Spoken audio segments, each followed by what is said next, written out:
one thing I want to say right off the bat about the Transition Sentinel is that I do have some bias. I'm a fan of transition bikes. I wish I could say it was because I'm sponsored or they gave me some flow or this bike for the review. Nope. They're just a rad company that focuses on making fun and capable bikes. The guys at the Transition tent who were helping out with the demos, Blake and Harv, they were really cool and patient with me while I was asking a ton of questions. I've owned a Transition and I'll probably buy another one. But hopefully I can give a review that sees past my personal stoke and lets you know what I think about this bike. I'll also just get out of the way that this was my favorite bike that I rode while at Outer Bike. I'm just over 6 feet tall and I was riding the extra large carbon GX build of the Sentinel. The sizing for me was spot on and exactly what I liked. Right off the bat I tried some wheelies in the parking lot and I was surprised that this bike actually liked to wheelie in my hands. Not that I'm good at wheelies, but this bike did them well. A friend of mine tried and he said the same thing.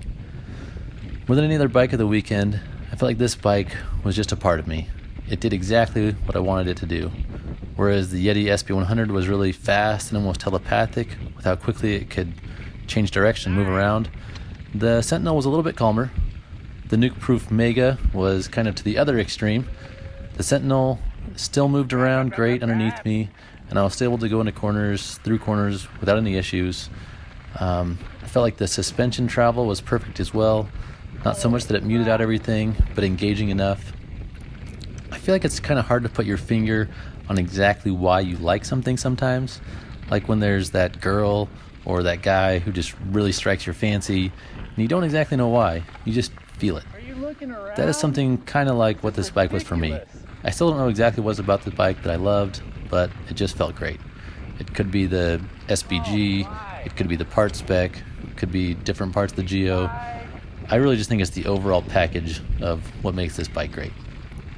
So, where I was riding this bike, I took the lifts up to the top of Bald Mountain in Ketchum, just outside of Ketchum, to ride Broadway, to Lupine Meadow, to Mindbender, to the Pale Rider trails.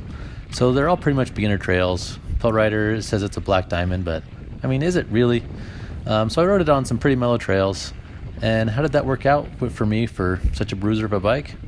Well, I watched to or listened or read almost all the reviews on the Sentinel that I could find. And most everybody greatly praised this bike, and the general consensus was that you kind of have to ride this bike hard to get the most out of it. And whenever I see guys riding in videos, riding the Sentinel, they are just sending the crap out of everything. They ride hard, they ride fast. So I kind of just didn't think that I'd be riding this bike hard enough to make it worth it. I'm definitely a mid-pack rider.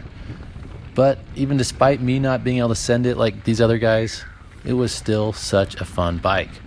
I'm proof that you do not have to be a charger riding on some super techie gnar to have fun with this bike. I heard people calling it the Send It All instead of Sentinel, because you really can send pretty much anything on this bike. But that doesn't mean you have to be sending it big. You can, but you can send it small, just like I do. Micro sends. Having that more suspension, it actually means it's kind of easier to preload and pop off of lips. So I know that I wasn't getting everything, I wasn't getting the most out of the Sentinel, but I know that if this was a bike that I were to buy, that as I keep progressing in my riding, the bike definitely will not be what's holding it back if I got the Sentinel. On my ride, I didn't really do any pedaling. The trails do require some input between the turns on some flat sections, but the little bit that I was able to put down, a little bit of power that my legs muster, I felt like it did pretty well. I felt like the power that I put down responded well. I'm sure that maybe on some long fire road climbs I'd want to lock up the suspension, but mostly this test ride is just based on my downhill impressions. And I honestly, like I sort of mentioned before, I really didn't think I'd like this bike as much as I did. I figured I wouldn't hate it. It is a transition after all, and I'm a transition fan, but I mostly just wanted to compare it to the Smuggler, kind of confirm that I did want the short travel. I also wanted to do the Transition Grand Slam, as I called it, so ride all 4 of their full suspension bikes that they had at Outer Bike in one weekend. I didn't get to do that.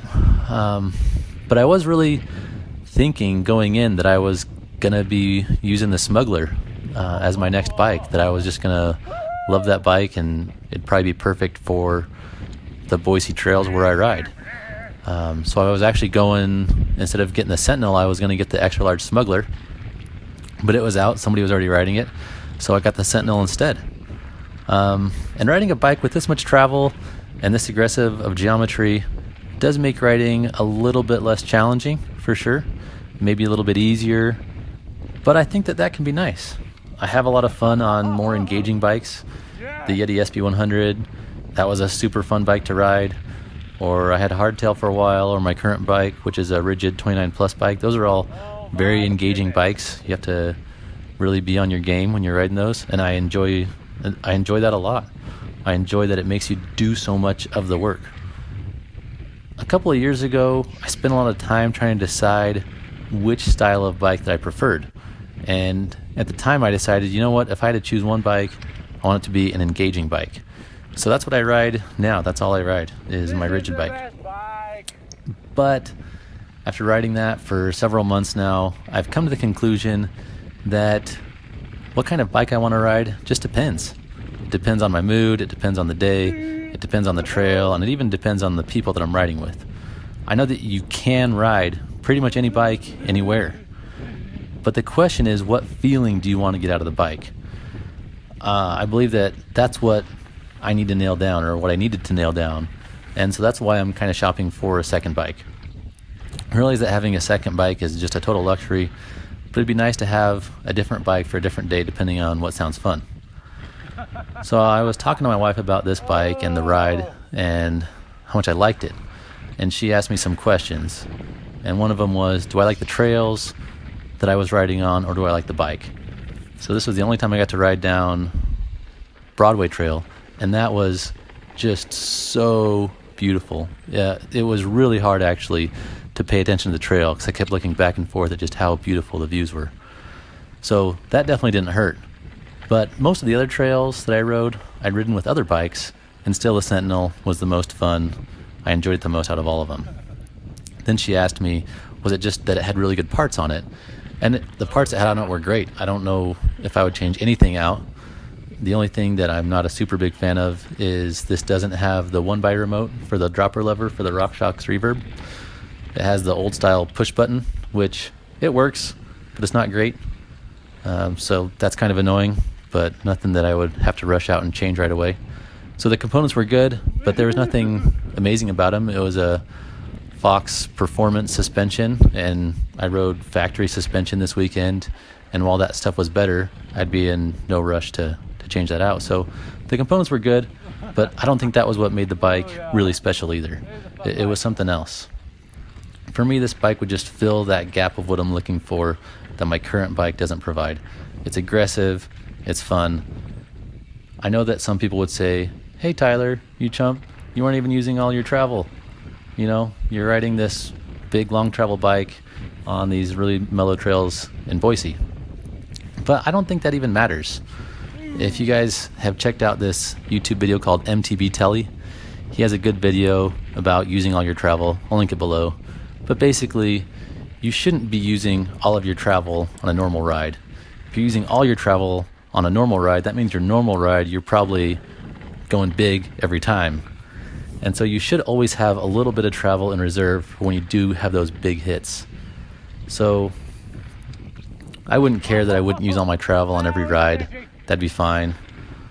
But this bike was just great. So let me do some quick nutshelling. Climbing on this bike, I don't know. I didn't really do anything. Maybe this is that bike you have to lock out, but I'd be fine with that. I'm sure it would pedal good enough. Descending, for me, it was the perfect balance between sled and poppy. It was cushy enough without losing that sensation that I wanted to get from the trail. Is it fun? Oh yeah. Is it capable? Yepers. Should you take one out on a test ride? Abso-freaking-lutely. Do you need to be shredding the gnar to enjoy this bike? No, you do not. So, even though I'm convinced that I want to buy this bike, there's still a couple things that I want to do. I do still want to test ride an extra large Smuggler, see if the sizing was what made me gravitate so much towards the Sentinel. I'd love to ride the Sentinel on my local trails here in Boise.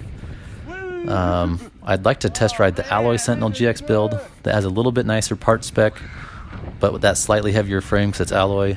But it is $700 cheaper, which is not an insignificant amount.